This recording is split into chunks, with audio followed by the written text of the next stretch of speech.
Temod, Erev Tov Shom. So he was the rabbi in Cairo, the same place that Maimonides was a rabbi, except that he was in the late 19th and early 20th centuries. Rabbi Raphael ibn Shimon, or Aaron ibn Shimon, was born to a rabbinical family in Rabat, Morocco, and a very bright boy. His father, who was a Dayan, moved the family to Jerusalem in the 1850s. Ibn Shimon was born in 1847, and he appointed his son to be registrar of the Moroccan Bet Din in Yerushalayim. But young Raphael was not only a very proficient Talmudist and halachist, but he also was interested in languages, and he learned French, Italian, Spanish, and classical Arabic. He also read general literature, so he was rather urbane and well-educated for a rabbi of the time. He spent a few years, as many of the Israeli scholars did, the ones who lived in Eretz Israel under the Ottoman rulership. He went to raise funds all over Europe for institutions in Eretz Israel, and he eventually was appointed the Chacham Bashi, or the chief rabbi of Cairo. This took place in 1891, and he stayed there until 1921, and was very successful. So successful, in fact, that amongst the things he was able to do was to make a link with the royal family, the Egyptian royal family at the time. And Egypt was a very stylish and eclectic place, the Paris of the Middle East, the late 19th and early 20th centuries. And Rabbi Ibn Shimon was so well connected with the royal family that when an Egyptian journalist wrote an anti-Semitic article in an Egyptian paper, Rabbi Ibn Shimon turned to Princess Alexandra, with whom he was close, and he persuaded her to get the journalist fired. So imagine that. Rabbi in Egypt gets a journalist fired for writing an anti-Semitic piece in a leading Egyptian journal. That, of course, was at the turn of the century. Rabbi Ibn Shimon eventually left Egypt, ended up back in Israel, buried on Har HaZeitim, and he was well known for being an accommodationist rabbi. In other words, he was able to steer the Egyptian Jewish community on a line between adhering to orthodoxy and halakha, but also being part and being able to have a conversation with the best and the brightest of Egyptian culture at the time. So we're going to investigate him and conversion and how he is a follower of Maimonides. But before that, I want to tell you a story. Who was born in 1847, the same year that Ibn Shimon was born, and his name was Shneya Zalman Shechter. He was born to a family of Chabad Hasidim in Moldova, what is today Romania. And anybody guess? Shneya Zalman Shechter? Yeah, the big conservative rabbi. Very good. He changed his name to Solomon.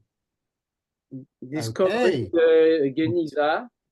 Exactly. So Solomon Shechter starts out life as Shneya Zalman.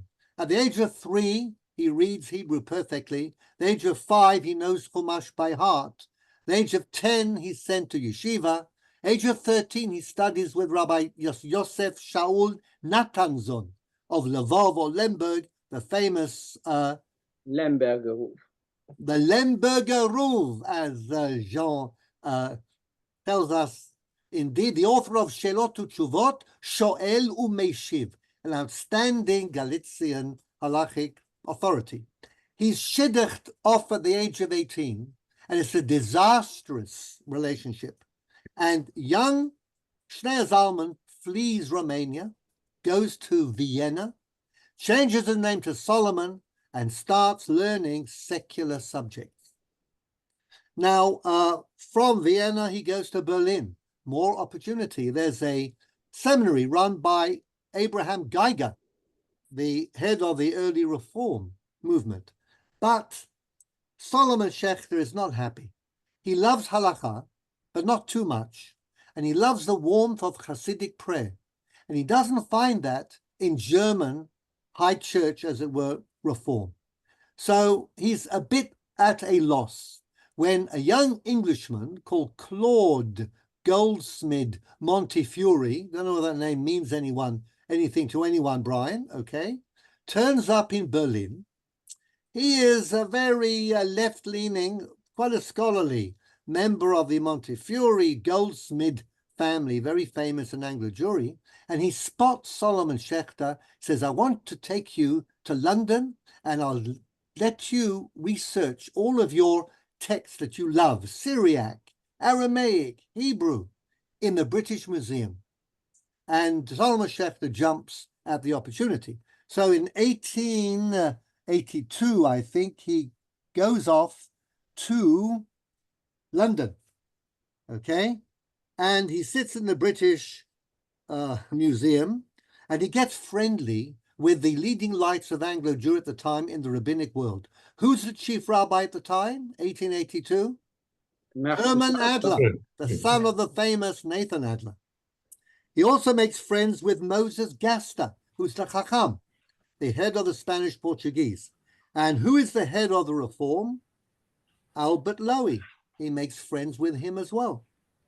And Montefiore finances his research, and he produces a brilliant edition of the Avot de Rabbi Natan. Brilliant. To this day, it's a classic. So what happens then? He's sitting at his desk in the British Museum, and a young woman, Matilda Roth, sits next to him, the desk next to him. She's also a PhD from Germany. She's researching ancient Syriac texts of biblical works. They start to talk. Schechter invites her for tea after the session, when they close the doors. He never leaves until he's thrown out of the British Museum. But he doesn't know what to do with young Matilda after they've had tea and discussed some abstruse matter of Semitic languages. So Gaster steps in. Gaster buys 4 tickets for Haydn's The Creation at St. James Hall, Piccadilly. And on the way back, Rabbi and Mrs. Gaster, together with Solomon Schechter and Matilda Roth, he tells Schechter to propose to Matilda, and he promptly does so. And they want to get married, and everybody's thrilled, except that there was no get given to his first wife in Romania. So there's a bit of correspondence, but when the chief rabbi, the Chacham, is on your side, the get was delivered, and now they get married, and Gaster, Lowy, and Adler officiate. Can you imagine that? In the United Synagogue of Britain in the 1880s, you had a chuppah performed by Gaster, Spanish Portuguese, Adler, the chief rabbi, and Lowy, the head of the reform movement. Was a different type of Anglo-Jewry then. Anyhow, Schechter loves England because his idea is one of Catholic Israel. Now, that doesn't mean Christian. Catholic actually means you can take in more than one shade of belief. And that's what the word Catholic actually means. You can combine them under one umbrella. And Schechter, who has a love for halakha and Hasidic prayer, but also wants to be modern, doesn't want to be a shtetl person anymore, thinks that Anglo-Jewry is heaven. That's his model for what is going to become, as Jean correctly said, the conservative movement in the United States. So it's actually all due to Anglo-Jewry, Avi, that you had a conservative movement in the United States at all, because Schechter experienced something unusual in England. Anyhow, let's... What was his with Zechariah Frenkel? He had some connections? Not much, no. He studied in Breslau for a bit, but then he went to Geiger in Berlin, and then he left all of that. So what's the next step? The next step is that he's appointed reader in rabbinics at Cambridge University, okay?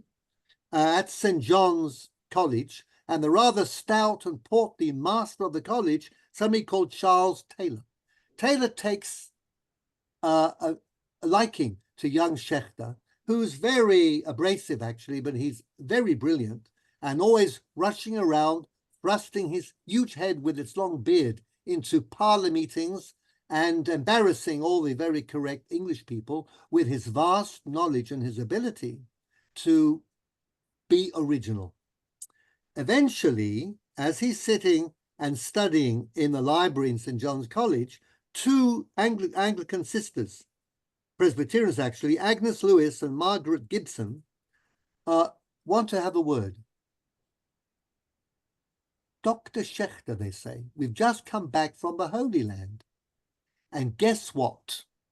Not only did we climb Mount Sinai and found the original Syriac versions of the Gospels, but we got two pieces from the Geniza in Cairo. There's an old synagogue, the Ben Ezra Synagogue, founded in 1040, and they have a huge supply of documents. Now, we managed to buy two of these documents, and we have been told there was a time when there were these funny English people who were very interested in the Bible, in the Holy Land, and putting together the history of biblical documents, Old and New Testament. We've got two pieces for you. We'd like you to help us read them. Tell us what they are. So Schechter is very curious. And the first one, he says, that's a bit of the Talmud Yerushalmi. He can spot anything in a few seconds. He knows it all. But the next piece, he says, wow, it is in fact the book of Ben Sira. Now, Ben Sira or Ben Zera is an interesting story about Yirmiyahu, but it is a book that bridges the Old and the New Testament. It was only available in Syriac, never in Hebrew. So the Christians said it was never part of the Jewish world. Well, the answer is it absolutely is. Now, this was an earth-shattering revelation that Schechter published, but now his curiosity is piqued. He goes to Charles Taylor and says, look, I want to go to the Holy Land, and I'm going to investigate the Geniza, which is in Egypt, and then I'm going to cast light on all sorts of problems and issues that we don't have any answers to, because we will find them in the Geniza. So Taylor finances the expedition very quickly, and off goes Solomon Schechter to Cairo. Now, he has to deal with the local rabbi. Who is the rabbi of the Cairo community in 1896? Rabbi Raphael Aaron Ibn Shimon. They're both born in the same year. And now I'm going to read a little about, in Schechter's own words. Okay? I took the train to Marseille from England and a ship to Cairo, sweltering on the deck in my English tweeds. He wasn't quite dressed for the Middle East. I have letters of introduction from Chief Rabbi Adler to the Rabbi of Cairo, Raphael Aaron Ibn Shimon, and another from the Vice Chancellor of Cambridge University to the British representative, Lord Cromer. You will remember that, of course, that he would have been in Egypt in 1896. But I'm nervous. I don't know whether the Jews of Cairo will grant me access to the Geniza, and I really would like to take most of it back with me to England, but I don't know whether I will succeed. I'll have to rely on charm, cigarettes, and some of the pound notes that Charles Taylor has most kindly stuffed into my jacket pockets as ready bribes. It turns out, continues Schechter, that the chief rabbi of Cairo is a handsome, scholarly man, fluent in 5 languages, and happy to introduce me to leading families who will make the ultimate decision about the Geniza. I spent days and weeks smoking endless cigarettes, drinking endless cups of tea. I don't know whether I'll be granted access to the Geniza. Rabbi Ibn Shimon has never seen the pyramids. I take him for a trip, so at least he should see the pyramids. He lives in Cairo. He's never been there. And then there are feasts and fasts, and everything is delayed. And in Cairo, the Jews begin to prepare Shabbat on Wednesday. So half the week is already gone. I find Cairo to be a glorious place. I enjoy an Italian opera. I engage with French dancing masters. I meet the English administrators and the Mohammedan Houris. Do you know what a Houri is? A very beautiful dancing girl. But still, there's no Geniza. Agnes Lewis turns up to see how I'm getting along. A Dutch journalist wants to interview me for an article. Finally, Rabbi Ibn Shimon takes me to the Geniza. The entrance is on the west side, through a big shapeless hole reached by a ladder. After showing me over the place and the neighboring buildings, or rather ruins, the rabbi introduces me to the beadles of the synagogue, the Shamashim, but at the same time the keepers of the Geniza, and authorized to take from it what and as much as I liked. In fact, says Schechter, I liked it all. Still, some discretion was necessary.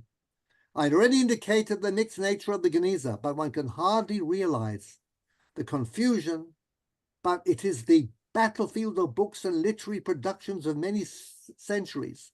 So many jewels and gems in the dust and in the paper mounds in the Cairo Geniza. He ends up, I'm not going to read more, but he ends up taking 190,000 documents, packs them in crates, sends them off to England, to Cambridge University. It's a tough time. I mean, I'm just going to read one more bit, which is very colorful, typical of Schechter. He says, I sweat in a black frock coat. I'm getting ill, savaged by mosquitoes. My lungs are congested with the dust of ages. I miss Matilda and my 3 children. I long to be back in the nice, clean library in Cambridge where order and silence prevail, and the milk in my tea has not gone sour.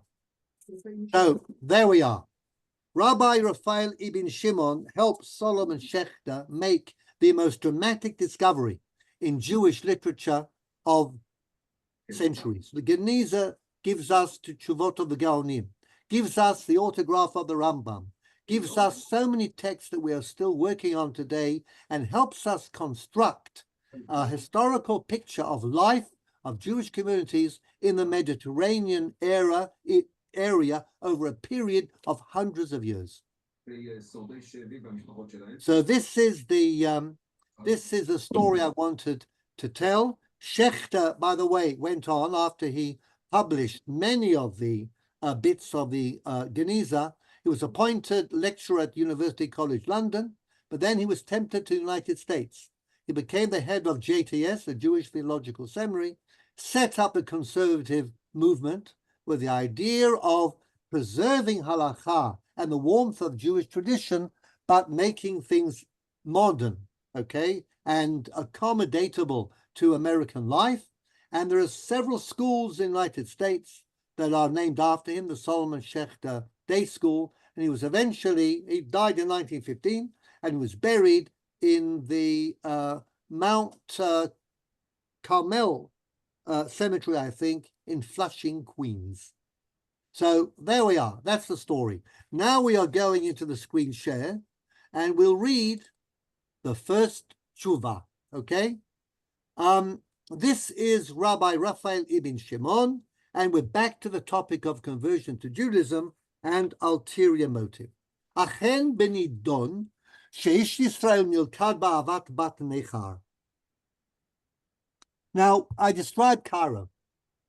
Jews, Copts, Christians, Muslims, everybody is getting on quite well. So it's not unexpected that a Jewish man is in love with a non-Jewish woman. And they're living together. There's no way they're going to split. And there are children from a non-Jewish woman. We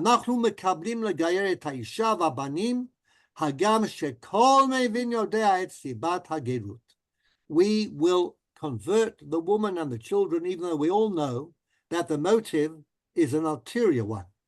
And why do we do it? Well, Rabbi Raphael Ibn Shimon goes over Rambam's arguments. What's nashgaz? Nida, Shifcha, Goya, Zona.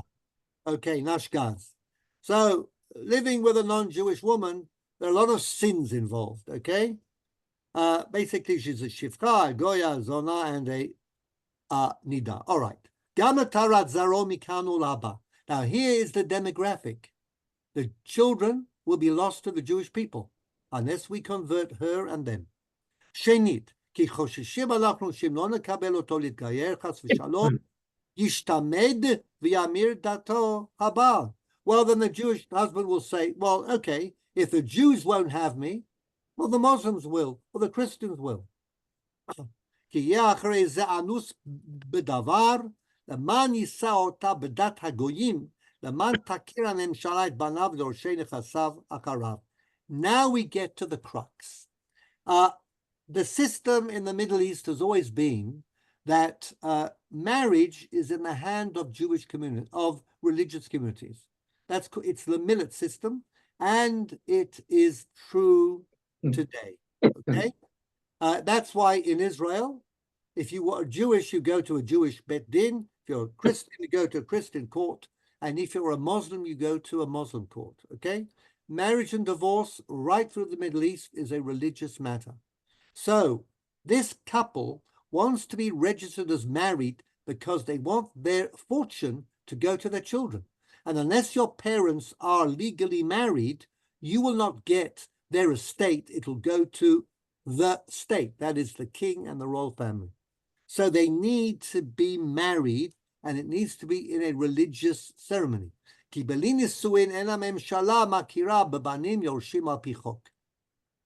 won't get the estate to be passed on to the children.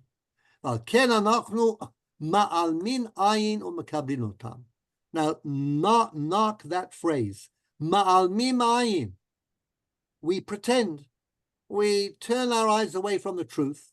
This is a far cry from Hillel seeing in that convert who wanted to wear the clothes of the Kohen Gadol a potentially spiritual man.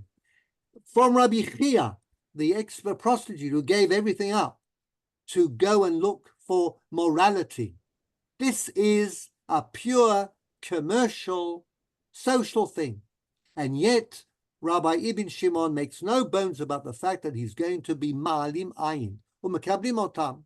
V'achar shetitgayer misiim otam ze lezo b'chupa b'kiddushin u'ketuba kedat Moshe v'Yisrael. And then we marry them. V'tabanim negayer otam kedinam. And then we convert the children. V'chen asu adorot shekedamanu. Previous generations, and who is the previous generation? Who wrote V'chen asinu pamim rabot? And we've done this often. Rambam. The same place, hundreds of years later, Rabbi Ibn Shimon continues that tradition. Now this opens up a whole discussion as to how orthodoxy should deal with candidates for conversion. Does it insist on total commitment to orthodoxy before any conversion? Or is it more lax, lenient, and prepared to turn a blind eye for demographic reasons, for the sake of Klal Yisrael and for keeping communities together? It's something that continues to be a factor in halachic decision-making to this day. So the next one is Rabbi David Tzvi Hoffman. Responsa justifying converting dubious candidates, dubious being we're not sure about their motivation, notwithstanding the commission of a minor offense by the Bet Din. Rabbi Hoffman spells out what Rambam said, Nachwi Ta'adi, it's a small sin on the part of the Bet Din to convert an insincere candidate. Rabbi Ibn Shimon said, Anachnu ma'almim ayin. We turn our eyes away. We deny the truth.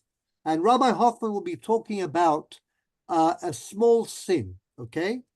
The responsibility of the Bet Din, according to Rambam, Rabbi Raphael Ibn Shimon, the famous Rabbi David Tzvi Hoffman of the Hildesheim Seminary in Berlin, is to worry about keeping the Jewish people intact, even if it means insincere conversions. So briefly, Rabbi Hoffman cites the Shulchan Aruch, which starts off by saying, of course, we don't convert a people for the sake of Jews that they want to marry. Then he quotes the case of Hillel and Rabbi Chia. And then he says that we have the principle of Hakol Lefi Rut Enei Bedin. And then he says, but what do we do in a case where there's not much of a good reason to bend the law? This is not Hillel and Rabbi Chia. Rabbi Hoffman says we take social context into consideration. This is a Jewish woman who's been made pregnant by a non-Jewish man. This is Berlin in the 1920s. There's no way she could marry anyone else. And therefore he says she is an anus, as it were. Circumstances compel her to marry this man, and we want to keep the children Jewish. So what we will do is we will convert him, even though there is a type of sin here, okay? So he says, Vikashya,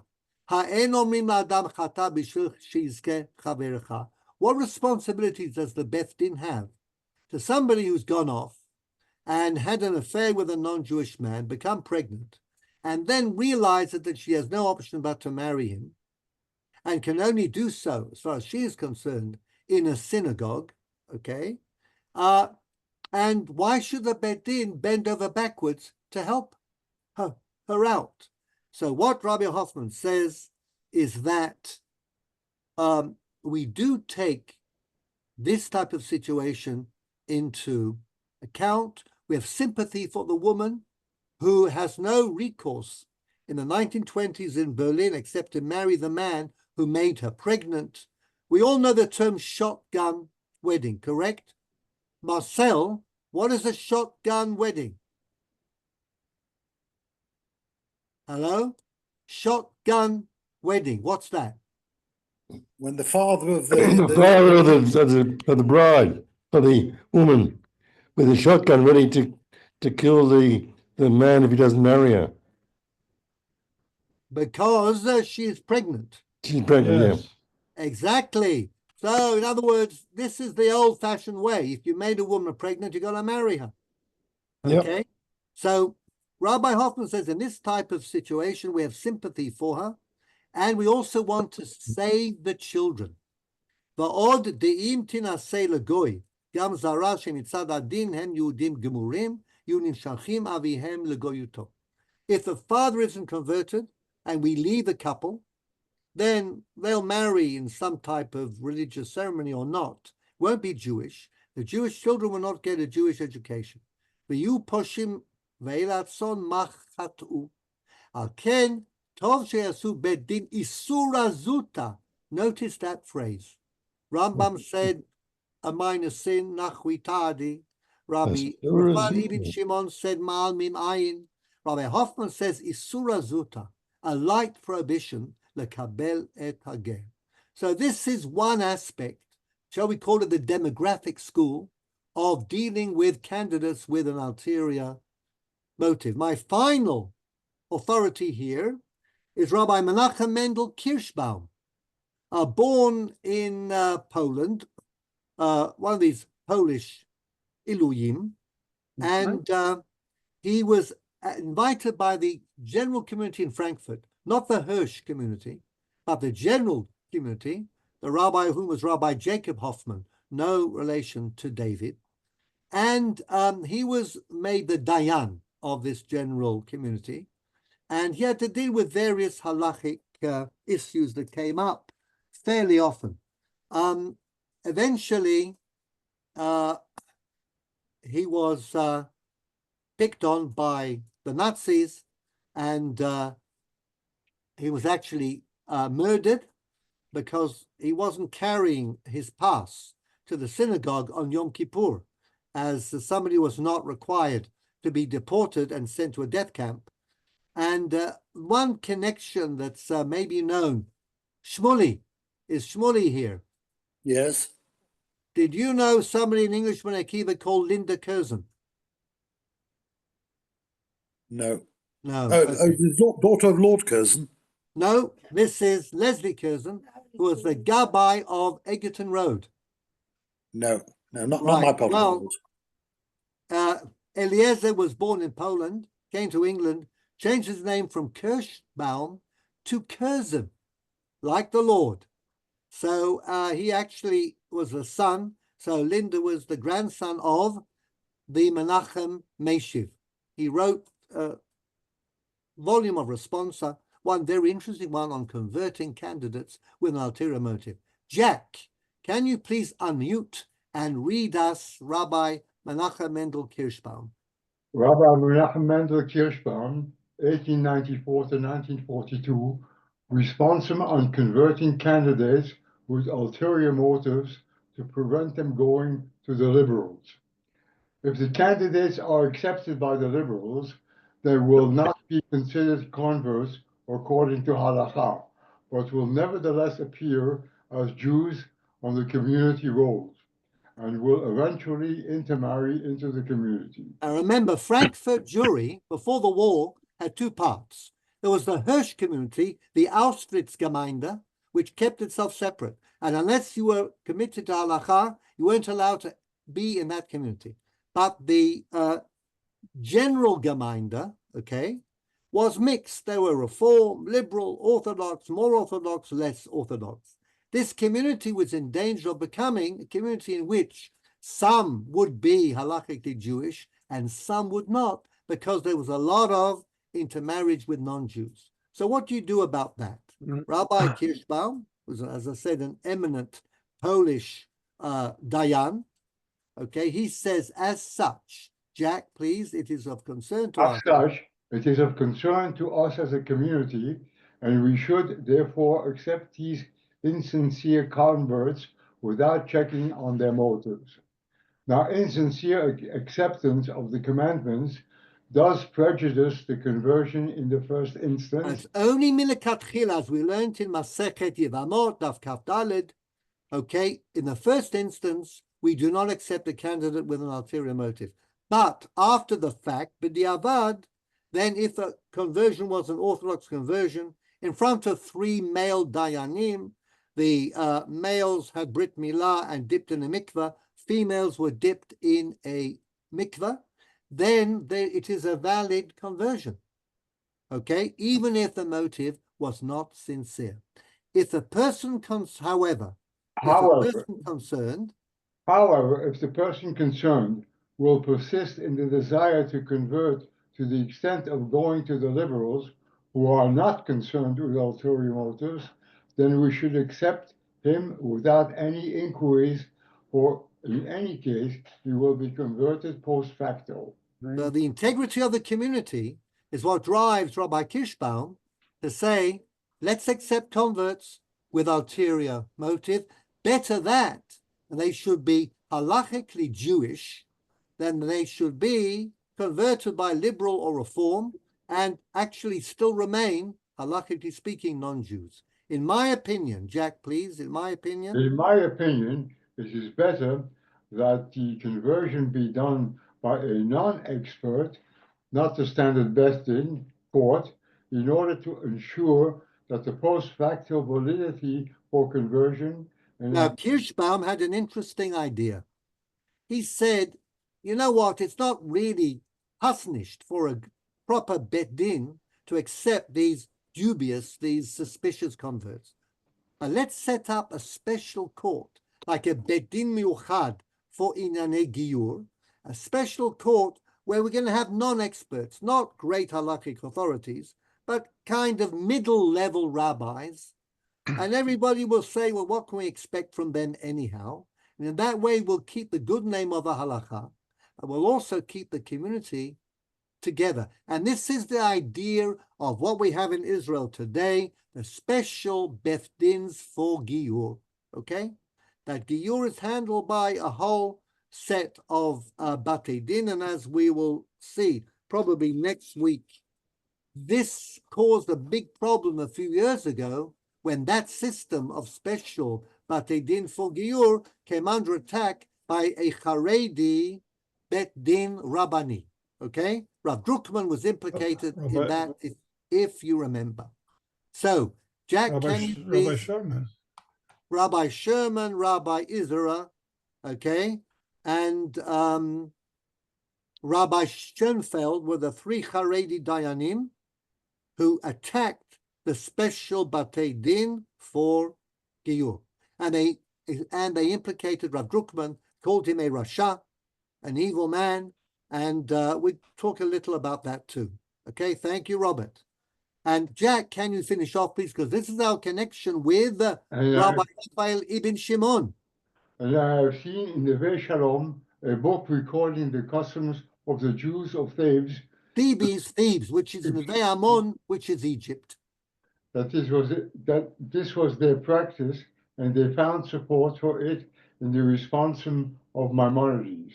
So the Polish Dayan in Frankfurt, just before the war, cites Rambam and Rabbi Raphael Aaron Ibn Shimon in favor of the demographic approach to more lenient conversion, relying on B'diavad after the fact, and the reasons the Rambam gave to preserve the integrity of the entire Jewish community better, that all conversions be done by an Orthodox Beit Din, so at least in form, the Gerim will actually be halachic Gerim.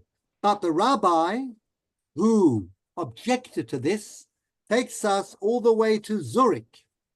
And of course, we're going to read Rabbi Mordechai Yaakov Breish, who was rabbi of which shul for about 40 years? Agudas Achim. Agudat Achim, absolutely, in Zurich, okay? More than 40 years, actually. Now, he was born in Galicia to a family of Belzer Hasidim. Mm-hmm. He learnt with the Dayan of his town, Skol, and he received smicha, amongst others, from Rab Meir Arik of Krakow. Mm-hmm. He went to Germany, just like Kirschbaum, to be the rabbi of the Polish community in Duisburg.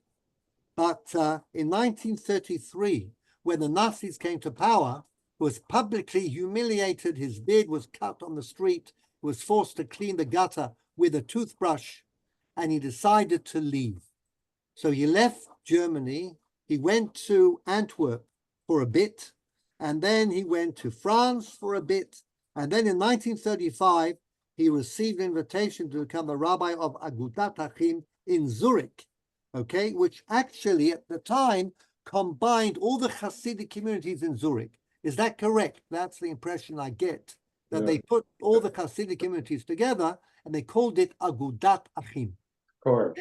And I'm even member of this community. Jean, Yes, did you say you were a member? yes, not because the Chassidim, but it's the einzige Polnische.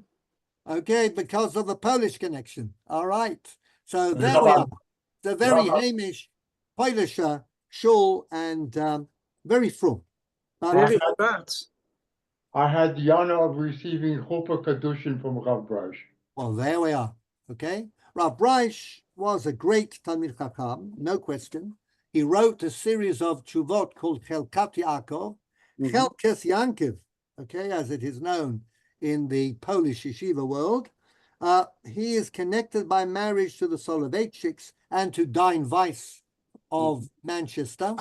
His son Shol took over after him, and he died about 5 or 6 years ago. Okay, Yes. so this is a strong Swiss connection here. Now, Rabbi Breish made a very powerful observation. In general, he tended to be conservative. I don't mean conservative reform, but very traditional and suspicious of change. Now, he makes a very interesting point, and he says, Uvenidon denan. He talks about the fact that he is not prepared in his community to make a single conversion of a non-Jew unless they're absolutely sure that that non-Jew is going to live a totally Orthodox frum life. And he explains why.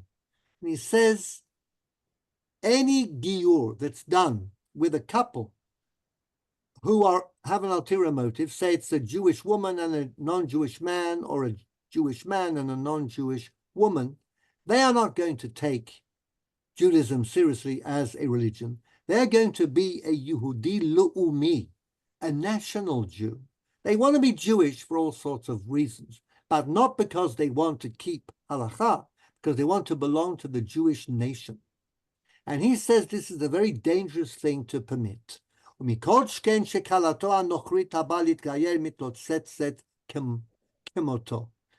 are you going to have? You have a Jewish man who wants to marry his non-Jewish girlfriend. His father, his mother are shocked. They don't want their son to be married to a non-Jew. So what do? They go to the rabbi, they cry, they say, my son has got this non-Jewish girlfriend. He's going to marry her. They're not going to leave. Please convert her, okay? Now, this is not going to be a serious conversion, says Rabbi Prof. This is going to be a mock conversion, just of a national nature, to make people Jewish in name or in affiliation, but not halachically. Now, often it happens that if a non-Jewish girl goes in for a conversion course to Judaism, they often take it very seriously, and perhaps they might become good Jewish women. He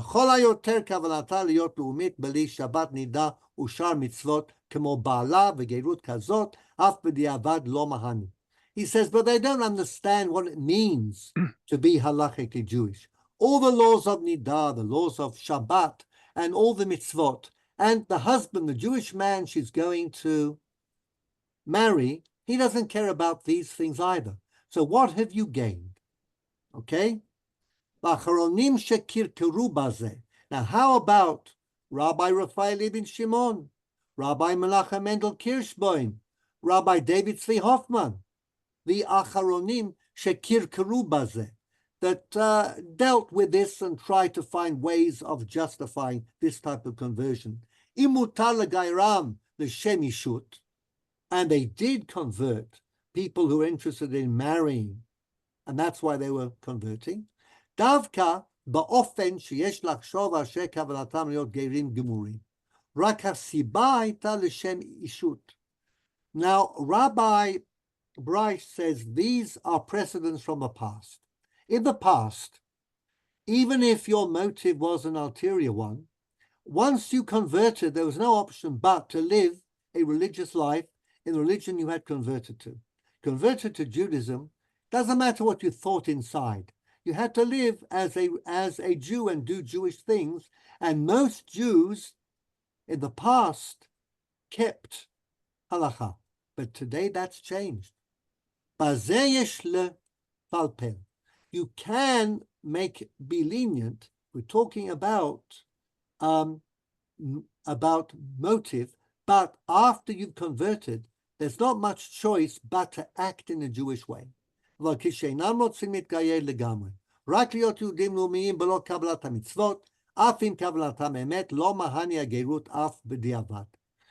says Rabbi Prof, b'diavad, after the fact, this cannot be a valid giyur. Has to be fatal to the giyur. So Rabbi Prof uses a sociological distinction. He says that when do you apply a lenient approach?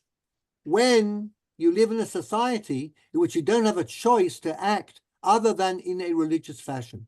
So once you've chosen to be Jewish, you have to act as a Jew. Rambam, Brian, would say, I'm prepared to give up on the motivation because once the slave girl becomes Jewish, she has to act Jewish, because in the Middle Ages, there's no such thing as a secular person, okay? So therefore, you could be malim ayin, you could commit a minor offense. But today, even the Jewish side doesn't have to be observant. So when you become Jewish, what does that mean? That you have to act like a religious Jew? In a secular age, no, you have the option of continuing to be secular, not keeping commandments, but you've accrued a Jewish identity of a national nature. Brian, what's your beef? Is this where the concept of restricting the conversion to the land of Israel came from? this is going to be where this comes from, yes. Rabbi Goren's famous stamping conversion certificates, valid in Israel only because in Israel, you have, as it were, to act in a way that's different to how you acted in England or Sweden or Denmark or Russia or wherever you came from. So the answer is yes. No. That's where we're going to get to, okay? In other words, the Rabbi Yaakov Breich, for, let us say, social reasons, opposes finally a halachic position which says that b'diavad it is a good conversion. Exactly. He does. He says that that discussion is about motivation, mania, okay? What is your reason for becoming a convert? And Rabbi Breich reads into the Gemara, okay, the idea that it's only significant because once you've converted, you have to be Jewish. You have to act Jewish. So your Kabbalat HaMitzvot is going to be binding on you even if you are not sincere, okay? So that's how he reads the Gemara. He gives a totally different interpretation to what we did. Because the pshat is that after your conversion, you're a proper Jew. There's no going back. But he says no. It's a very long tshuva, and I only give you a few lines, okay? But this is him making the point, going back to the Rambam in particular, and saying Rambam can afford to be easy with the motivation because in his world, once you converted, there was no option to be anything else. Think about the merchant of Venice, okay? Shylock cannot go anywhere. Cannot go to the Christian world, cannot go to the Jewish world. He has no place. But in today's secular age, well, many good Jews, leaders of the state of Israel, are secular and don't keep the mitzvot. So this was Rabbi Breich's revolutionary twist that created, I think, the attitude of many Orthodox Batei Din, which is to make conversion very hard. We'll only convert after the candidate has gone through hoops in the air to make sure that they are going to be committed to the practice of orthodoxy.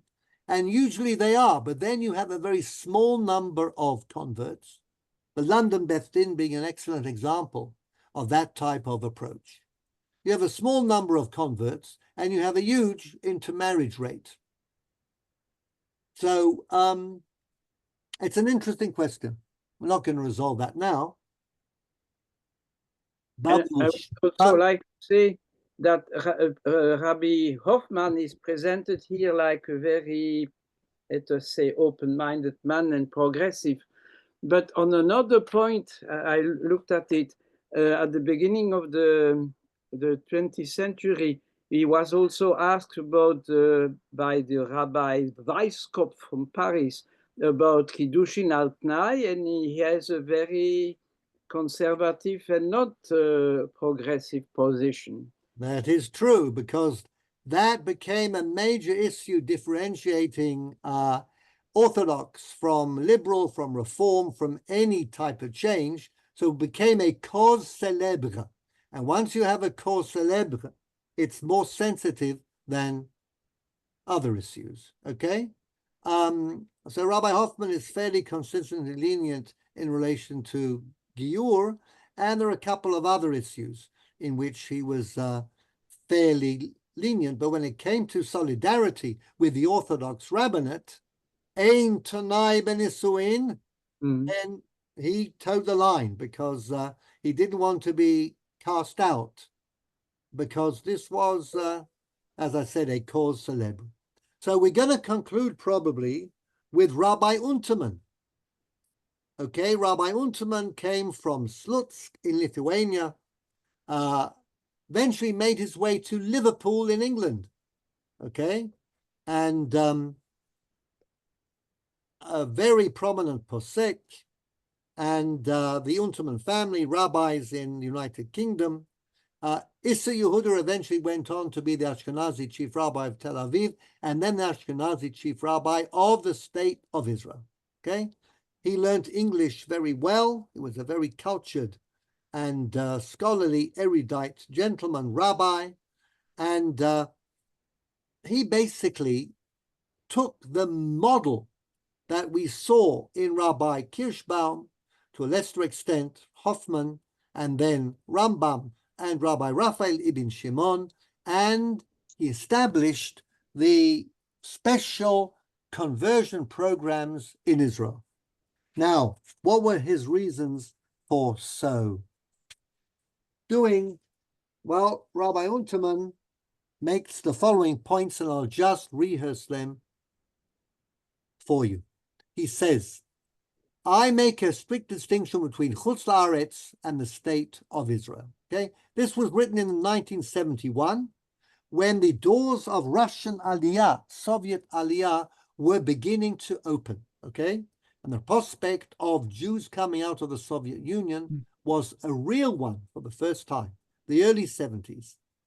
So Rabbi Unterman, who's now in Israel as chief rabbi, says that when I was in England, I would definitely not accept anybody who did not have a pure motive, very much like Rabbi Prof.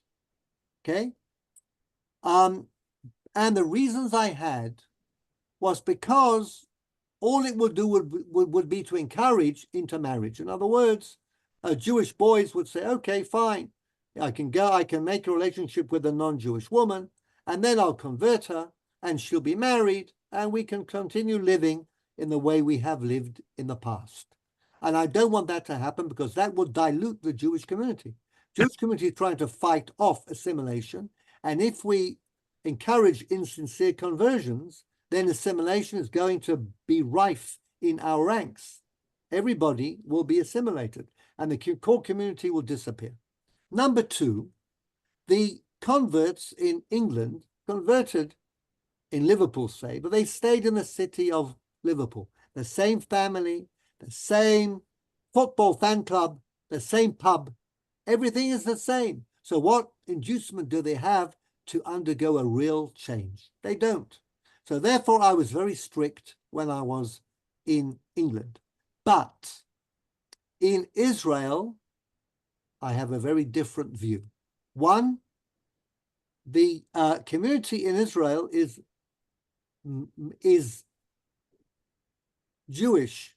The majority is Jewish. I therefore am interested in assimilating non-Jews. It is the exact opposite of the policy in Chutz La'aretz. In Chutz La'aretz, I need to keep the Jewish community pure. Otherwise, assimilation will eat up the entire community. In Israel, I want to assimilate as many non-Jews as I can to preserve the Jewish majority. Secondly, in Israel, the non-Jews come, they leave their families, their language, their culture. They're in a new place, in a Jewish place. Even though it may be nationally Jewish, there's much more opportunity to engage with Judaism here than there would be in somewhere out in the sticks, in Scandinavia or Britain or Europe or even the States. So Rabbi Unterman says, I think sociologically, in the opposite way to Rabbi Prof. In Israel, we should be lenient because we have different considerations. Then he adds a messianic element. Achen ata, כשזכינו לחזות בהתחלת הגאולה, הולך ומתקרב אלינו מאורע של קיבוץ נדחי ישראל. Look what's happening. Soviet Jewry that we thought was entirely lost, okay, is now beginning to come to life and awaken. הסממנים הראשונים מתבלטים בחיי אחינו ברוסיה, שמצב הרוחני שלהם היה ירוד כל כך. This was a Jewish community that was entirely suppressed. No expression of Judaism allowed. והנה כמו פתאום, and then suddenly, almost overnight, החלה תשוקה פנימית לדפוק בליבם להתקרב אל גוף האומה בארץ ישראל וגם אל הלך הרוח שלה.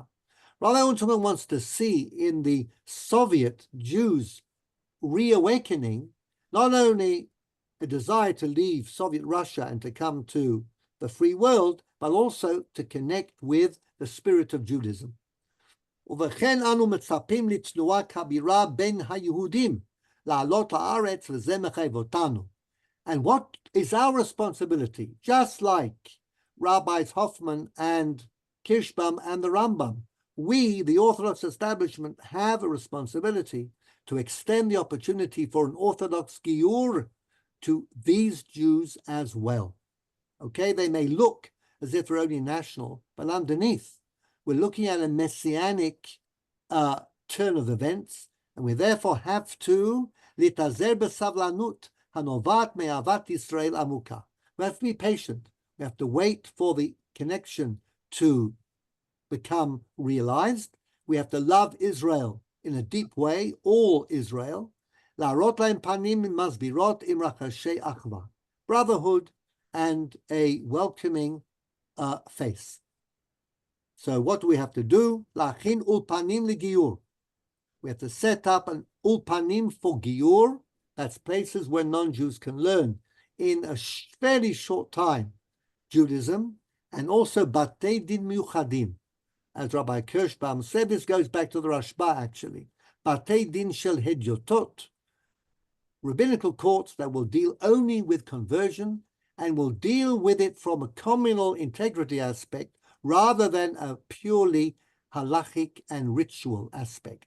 And in that way, the combination of ulpanei giur, batei din muchadim de giur, we will fulfill a messianic vision for everybody from anywhere in the world or any religious background comes to the state of Israel, will be absorbed into the Jewish spirit and eventually become committed Jews. So here we have an interesting distinction, all starting out from the Gemara and from the Rambam's Tshuva, but what to do with conversion.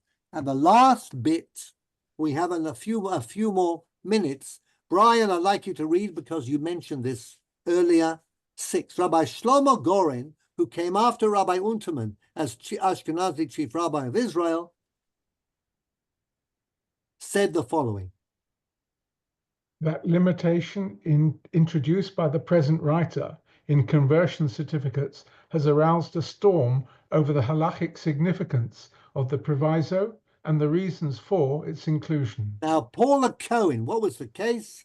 A young woman called Paula Windsor arrived in Israel and she went to volunteer on a kibbutz, as many of them did, fell in love with Yossi Cohen and wanted to marry him. This was a secular kibbutz, it may have been Ginosar, and the parents of the kibbutznik said, you know, we don't keep Judaism, but nevertheless we want you to be Jewish. Go and convert. So off she went, did a course in an Ulpan Giur, and she was converted by Rabbi Goren. But he stamped on her certificate, valid in Israel only.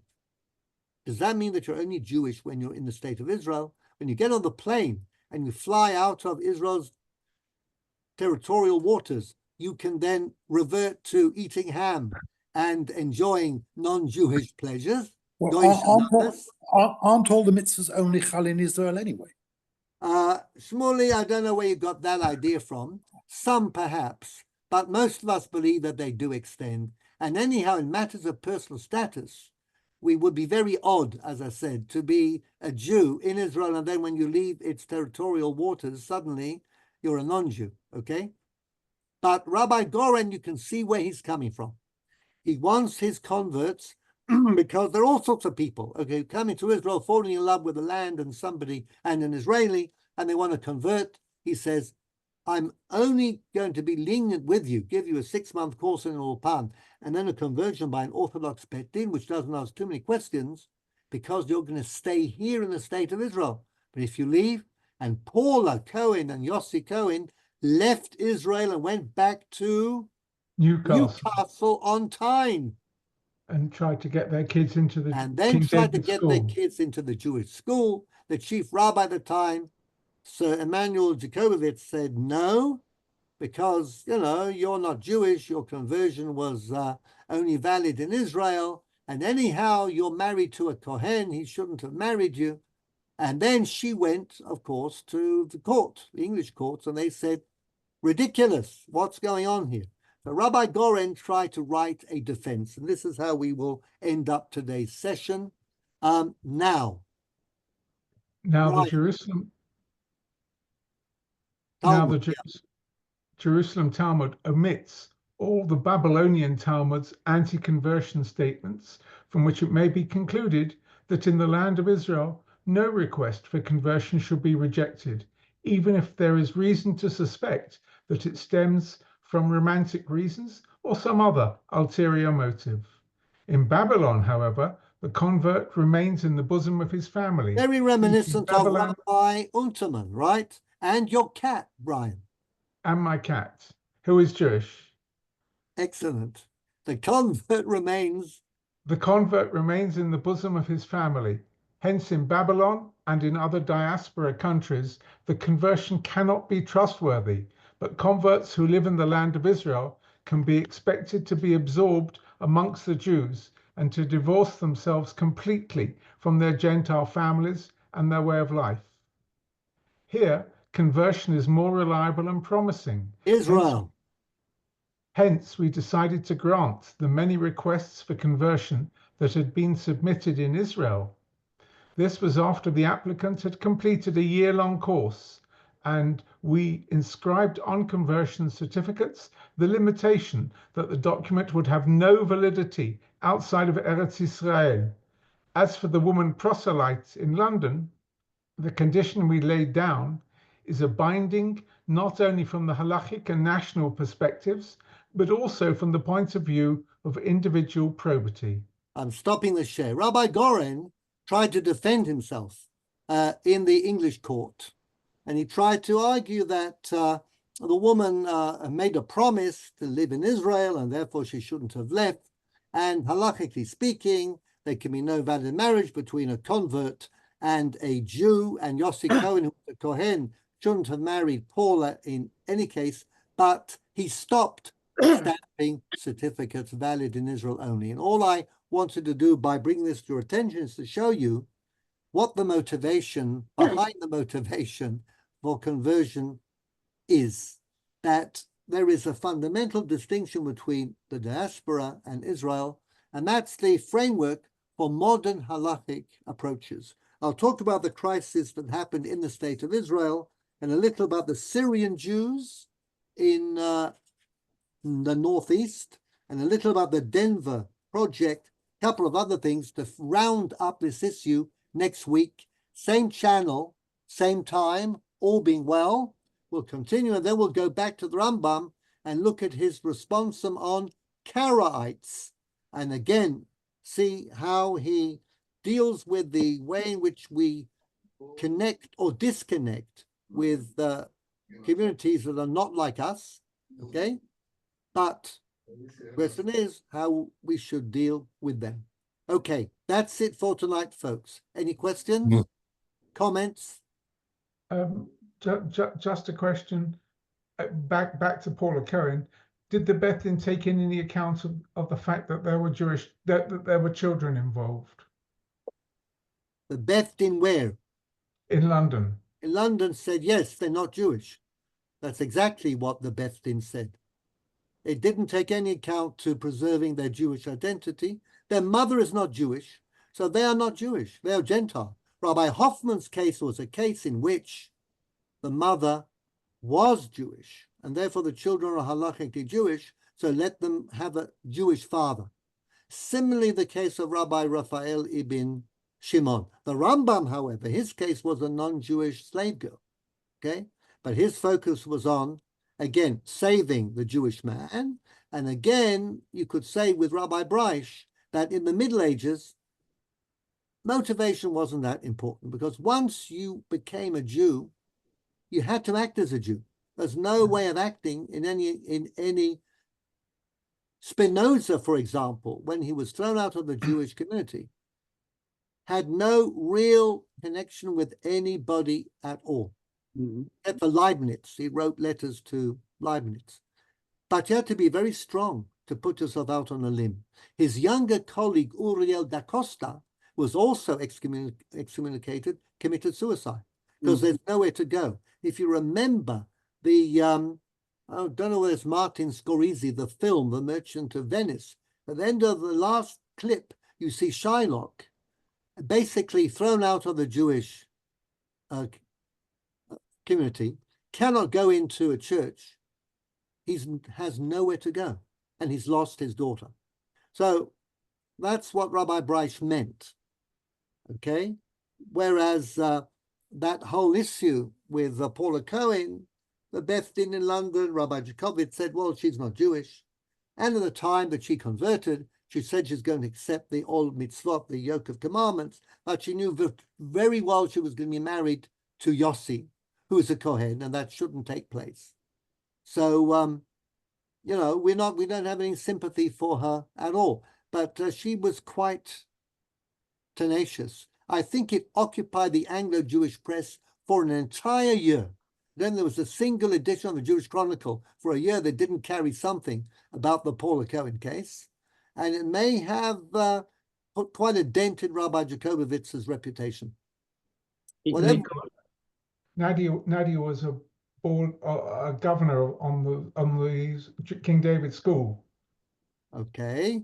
And they were all personally threatened with legal action. Exactly, right. You know, it became a cause. The children weren't allowed to stay for benching after meals. The children were compelled to play football while the Jewish children benched. Yep. It was very awkward. And you wonder why it had to come to that. Says something about Anglo Jewry Orthodox establishment. You know, not very wise. Could have been handled differently. Handled differently. Okay. And actually, the backstory, which I happen to believe, is that the Beth Din privately were prepared to be unbelievably accommodating, but they wanted to make a point, the family. They wouldn't allow any compromises. Right. Yeah. The Beth Din were actually extremely, staggeringly compassionate. But at the end of the day, didn't help. The family didn't, they wanted trouble. They wanted to make a point. Okay. So you also have to know how to deal with that sort of family as well. It recalls me the Rabbi Mintz in New York, who married Cohen with a friend of my daughter-in-law, Jenny, a professor of law at Harvard, a Korean one, who converted, much sympathy for Jewish. But she chose a Cohen. There was a paper, an article in the New Yorker. Exactly. I mean, you know, these things have a habit of hitting the headlines, and then you have some strong-minded people, and that's it. You know, the situation becomes a volatile one. Who knew that Giur could be such a volatile topic? Anyhow, I think we will conclude for this evening. We'll continue a bit more next week, and then we'll do another tshuva of the Rambam, as I said, on Karaites, and again explore a whole story about Jewish history in the Mediterranean basin and in that part of the world. So that's it for this evening. Bye. Erev Tov. Thank you, Rabbi. A good